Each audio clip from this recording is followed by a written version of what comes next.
पिछले क्लास में सारे सब्जेक्ट के बारे में डिटेल में आपको बता दिए हैं कि कौन सा सब्जेक्ट कितने पार्ट में बटा हुआ है, कैसे पढ़ना है। तो आज हम लोग अपना सबसे मेन पेपर जो कंपलसरी पेपर है अकाउंट्स या अकाउंटेंसी हम लोग बोलते हैं, उसको स्टार्ट करने जा रहे हैं। और आप समझिए कि अकाउंटेंसी में कहाँ पे स्टार्ट करने जा रहे हैं, कौन सा पॉइंट। तो अकाउंटेंसी में हम लोग शुरू करने जा रहे हैं पार्ट ए। और आप अगर पार्ट ए पढ़े होंगे तो पार्ट ए में 3 टॉपिक था। पार्ट ए में 3 टॉपिक था, एनपीओ था, पार्टनरशिप था और कंपनी था। तो आज हम लोग पार्ट ए में कंपनी स्टार्ट करने जा रहे हैं, क्योंकि बाकी जो चैप्टर है ना उसके लिए आपको तुरंत बुक चाहिए, लेकिन कंपनी ऐसा चैप्टर है, टॉपिक है, जिसमें अगर स्टार्टिंग में बुक नहीं भी रहेगा ना तो काम चल जाएगा। कि थ्योरी इसका अच्छा खासा पढ़ना है, 3-4 चैप्टर तो थ्योरी पढ़ना है, यानी कम से कम 10 क्लास थ्योरी करेगा। तो इसीलिए हम लोग अभी पार्ट ए में कौन सा टॉपिक स्टार्ट करने जा रहे हैं। आपको आइडिया लग गया होगा, कल के क्लास में हम बता चुके हैं कि पार्ट ए का 3 टॉपिक है, एनपीओ है, पार्टनरशिप है, कंपनी है। तो हम लोग पार्ट ए का लास्ट टॉपिक यानी कंपनी अकाउंट्स पढ़ेंगे। क्या पढ़ेंगे? कंपनी के खाते। अब सवाल है, कंपनी अकाउंट्स हम लोग पढ़ने जा रहे हैं पार्ट ए में, तो कंपनी अकाउंट्स का एक्सरसाइज 1 जो होगा, कंपनी अकाउंट्स का एक्सरसाइज 1 जो होगा या यूनिट 1 बोलिए, अगर एनसीईआरटी के हिसाब से हम लोग चलते हैं तो कंपनी का इंट्रोडक्शन ऑफ कंपनी है। इंट्रोडक्शन ऑफ, पहले कंपनी को जानिए तो सही। कंपनी का परिचय, और आप सभी लोग बहुत अच्छे से जानते हैं इसके बारे में जो हम लोग आज पढ़ने जा रहे हैं, क्योंकि 11th के बीएसटी में आप कंपनी पढ़ चुके हैं। तो भारत में कंपनी बिज़नेस सबसे बड़ा बिज़नेस होता है। सबसे बड़ा बिज़नेस करने का तरीका जो है कंपनी है। तो कंपनी जो बिज़नेस है उसको चलाने के लिए भारत में कानून बना हुआ है।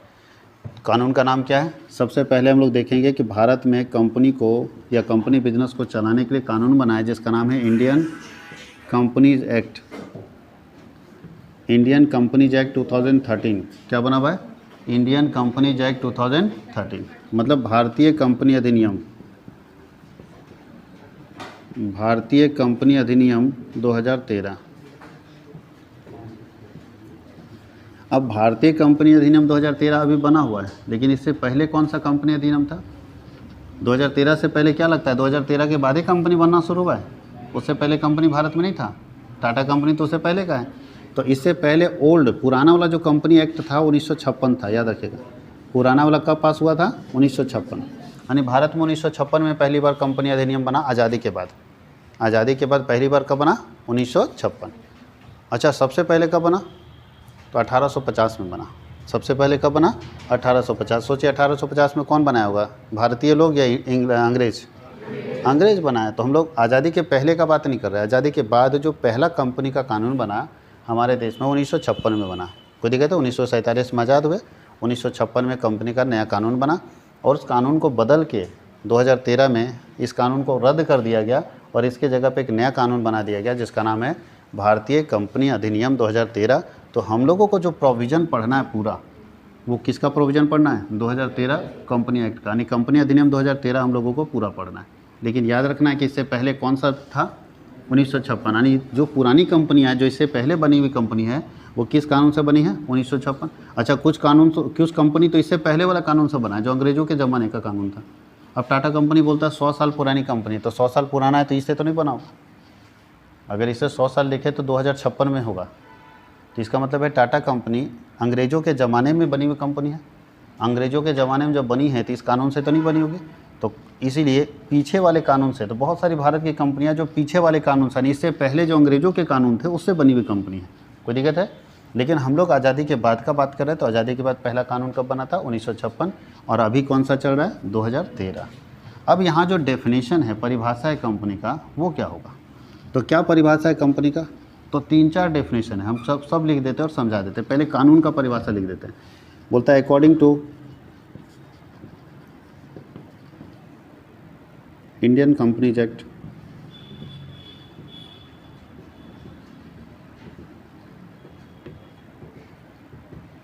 2013 सेक्शन 2 सबसेक्शन 20। इसका मतलब समझेगा बोला कि ये जो परिभाषा दिया हुआ है ना, कंपनी का जो परिभाषा दिया है, वो कंपनी अधिनियम 2013 का सेक्शन 2 में और सब सेक्शन 20, इसको सब सेक्शन बोलते हैं, उपधारा, धारा 2 उपधारा 20 में दिया हुआ है। कोई भी कानून जब लिखा जाता है ना तो सेक्शन में बटा होता है।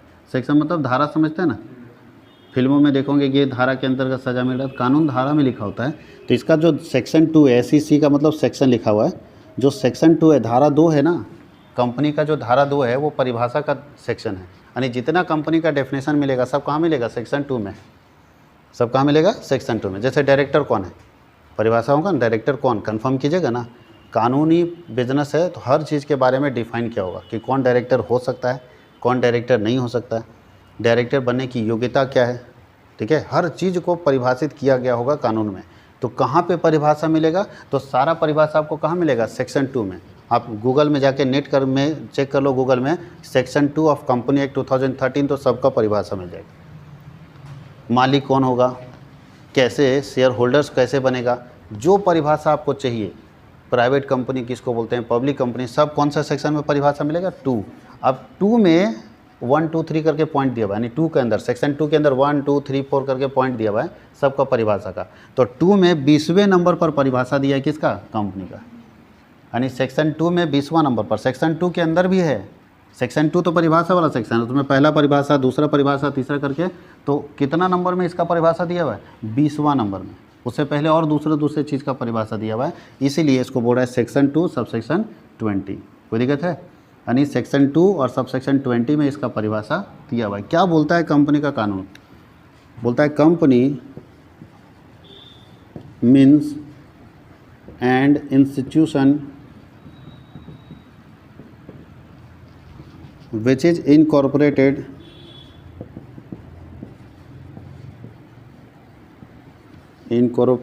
under this act or any previous companies act।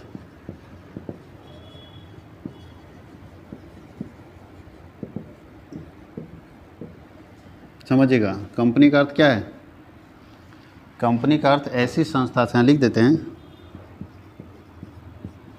Company अधिनियम 2013 की धारा 2(20), धारा 2 उपधारा, इसको बोलते हैं उपधारा, सब सेक्शन 20 के अनुसार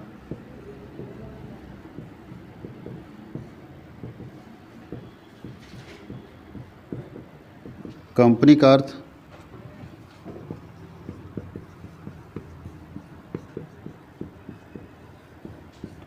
ऐसी संस्था से है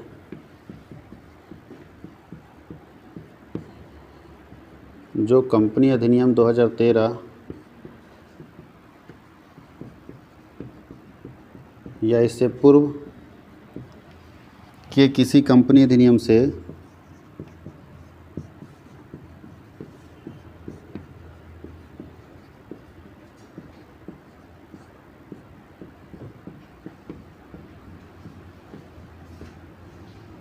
पंजीकृत हो।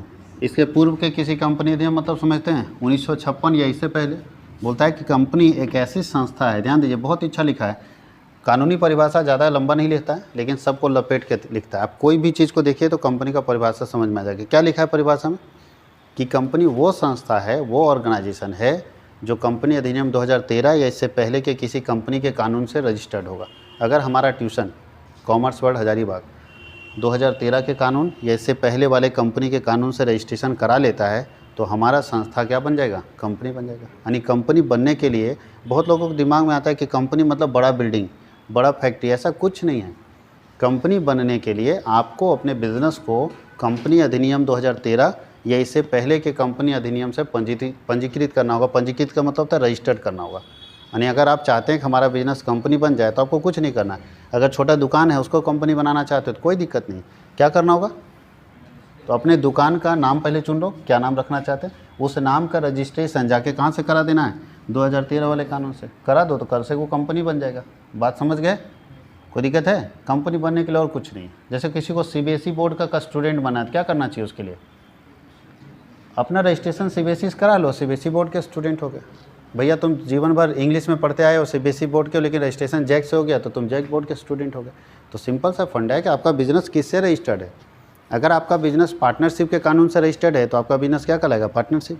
अगर आपका business joint Hindu family business से रजिस्टर्ड होगा तो क्या होगा, ज्वाइंट हिंदू। अगर आपका बिजनेस कोऑपरेटिव सोसाइटी से रजिस्टर्ड है तो कोऑपरेटिव सोसाइटी कहलाएगा।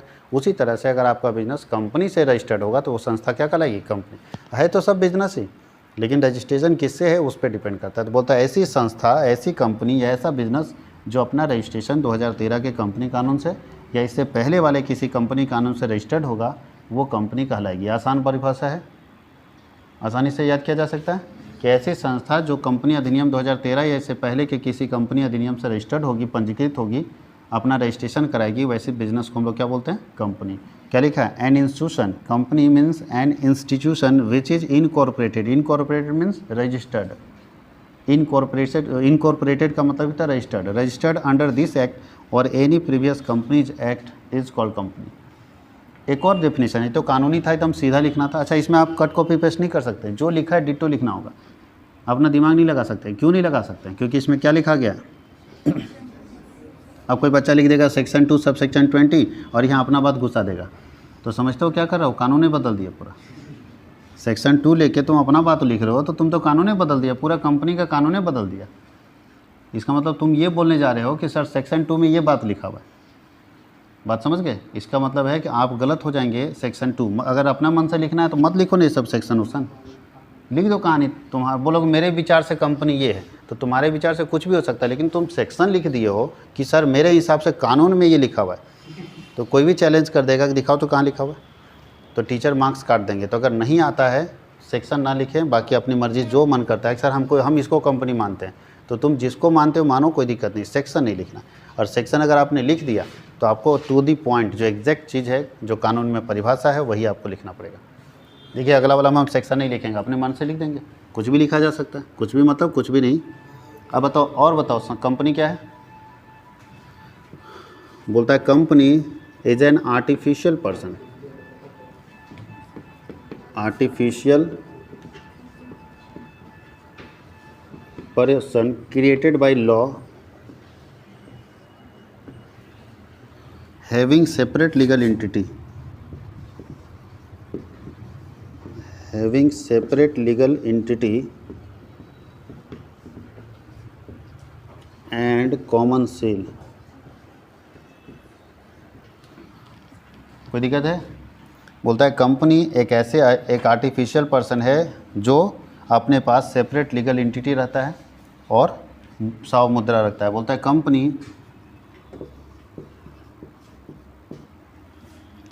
एक कृत्रिम व्यक्ति है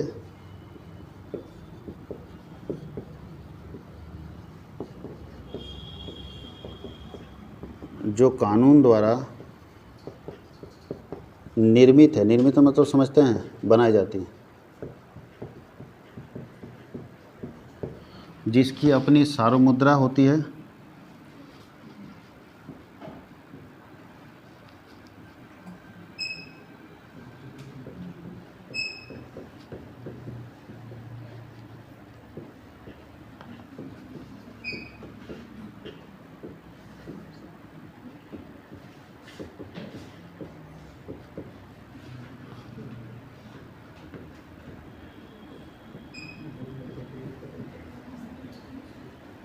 ध्यान दीजिए क्या लिखा है।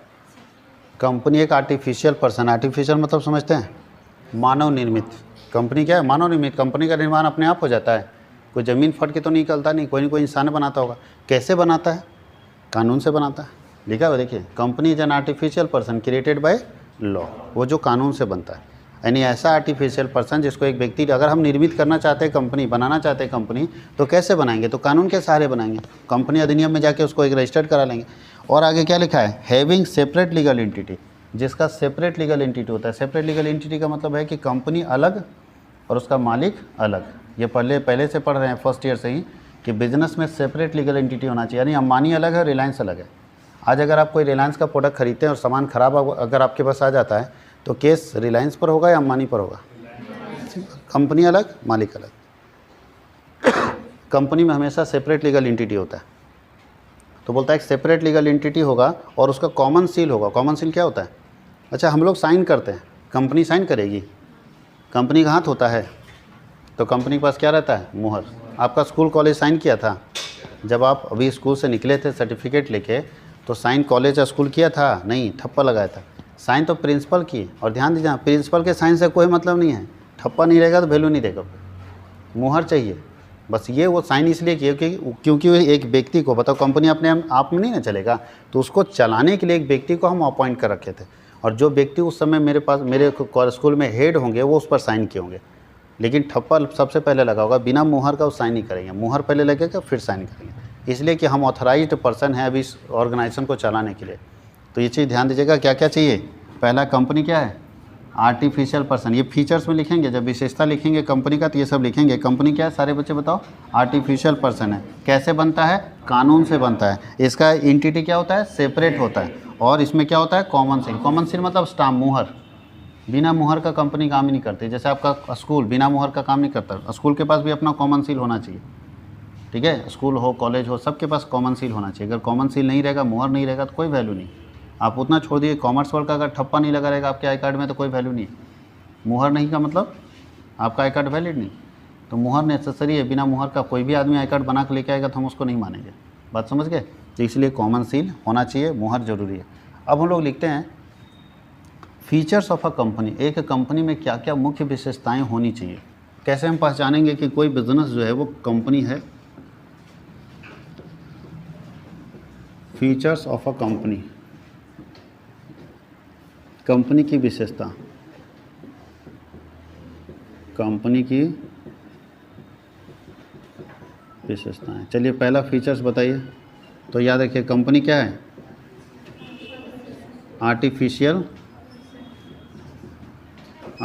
पर्सन है। कंपनी क्या है? आर्टिफिशियल पर्सन है, कृत्रिम व्यक्ति है। याद रहेगा। दूसरा बताइए, separate legal entity. Separate legal, company में क्या होता है? पृथक वैधानिक अस्तित्व होता है। पृथक वैधानिक अस्तित्व होता है। तीसरा, कॉमन सील। कंपनी में क्या होता है? कॉमन सील होता है। कॉमन सील का मतलब स्टाम्प, सार्वमुद्रा इसको बोलते हैं। और बताइए कंपनी में क्या होगा? Legal person. आर्टिफिशियल पर्सन हम लोग देख लिए, incorporated by law. Incorporated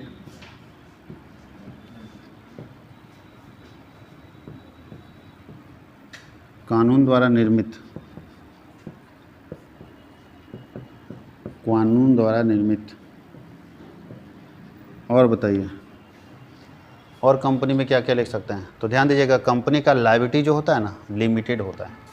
company का क्या होता है? Limited liability. मतलब कंपनी में बहुत सेफ है कंपनी। अगर आप कंपनी खोलोगे तो बहुत सुरक्षित हो। क्या सुरक्षित हो बता देते हैं।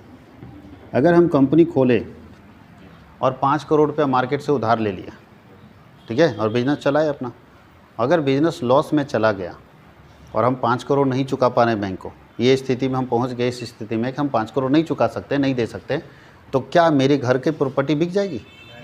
नहीं। बोलता कोई टेंशन मत लो, 5 करोड़ अगर नहीं चुका पाते हो तो बहुत ज़्यादा से ज़्यादा बैंक तुम्हारा बिजनेस का प्रॉपर्टी ले सकता है, तुम्हारा पर्सनल प्रॉपर्टी नहीं ले सकता। समझ में आया?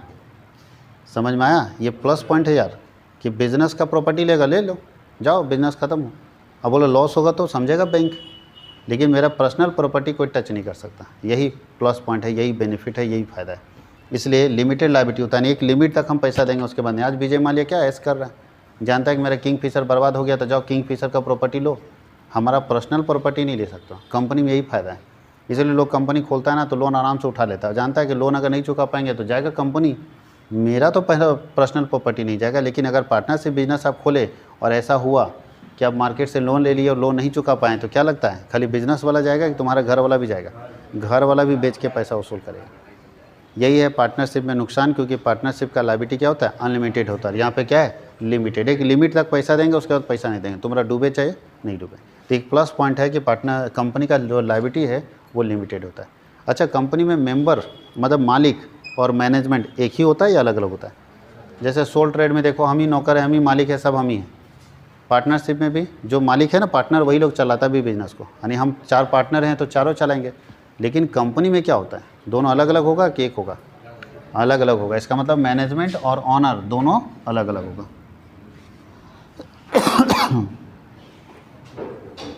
मैनेजमेंट एंड ऑनर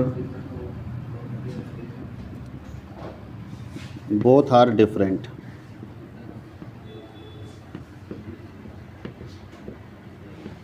प्रबंध तथा स्वामी